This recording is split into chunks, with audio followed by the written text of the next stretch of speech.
Banjarmasin kena termasuk dalam PPKM level 4 yang kembali diperpanjang oleh pemerintah pusat hingga 26 September 2021. Kembali diperpanjangnya PPKM level 4 ini membuktikan keberhasilan Banjarmasin dalam menangani pandemi COVID-19 semasa PPKM yang hampir sebulan diberlakukan di kota Seribu Sungai ini. Berikut untuk kabar yang selengkapnya. Banjarmasin termasuk dalam pemberlakuan pembatasan kegiatan masyarakat level 4 yang kembali diperpanjang oleh pemerintah pusat hingga 26 September 2021.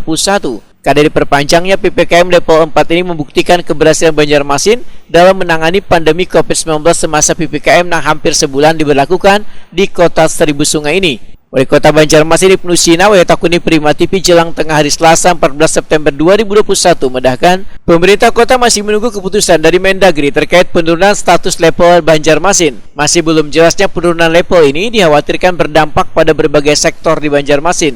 Bila nantinya status level di Banjarmasin sudah ada kejelasan, maka pemerintah kota, ujar Ibnu Sina, sudah merencanakan membuka seluruh tempat wisata termasuk 10 destinasi wisata andalan Banjarmasin, termasuk wisata religi, siring, taman satwa, dan ruang terbuka hijau akan kembali dioperasionalkan. Selain itu, pelaksanaan pembelajaran tatap muka, wadah berolahraga, rumah makan, kafe, restoran hingga mal, ujar Ibnu Sina akan kembali beroperasi.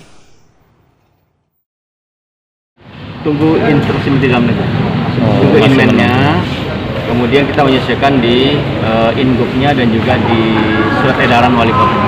Tapi kalau sudah jadi pelonggaran, Pak, kira-kira prioritas yang dilonggarkan itu di sektor ekonomi, seperti apa, Pak? dunia usaha, ya kan, mall, kemudian rumah makan, kafe, Tempat wisata tadi termasuk taman mini kan? siring, kemudian juga taman Marga Satwa, kemudian juga destinasi wisata, 10 destinasi wisata yang baru ya, dari Yuku misalnya, kemudian Tui, Sungai Duyung, Makam, Barakuin, insya Allah. Dengan prokes. Tentu dengan prokes tetap.